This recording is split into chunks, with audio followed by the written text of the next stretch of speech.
Tallinna linnavalitsus nõustab 4 omavalitsust kestlikus arengus, eelkõige ringmajanduse ja haljastuse valdkondades. Tallinn käivitas Euroopa rohelise pealinna aastal rahvusvahelise kompetentsikeskuse, mis koondab ja jagab parimaid praktikaid, teadmisi ja kogemusi kestlikkuse teemal. Nüüd hakataksegi nõustama Ukrainas ja Gruusias ning Saaremaal ringmajanduse küsimustes. Teadmist, mida jagada, on päris palju kogunenud, et võtame siin kas või näiteks ühekordsete nõude teema, mis sai Tallinnas eelmisel aastal väga suure hoo sisse.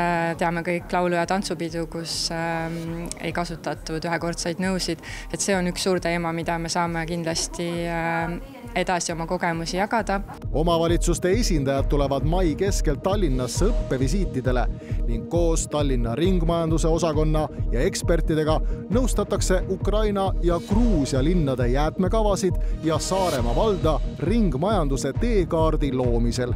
Jäätmekeskused, mis on muutumas ringmajanduskeskusteks, et juba praegu saame näidata taaskasutusruume, kuhu inimesed saavad oma mittevajalikud terved asjad tuua ja teised neid sealt võtta.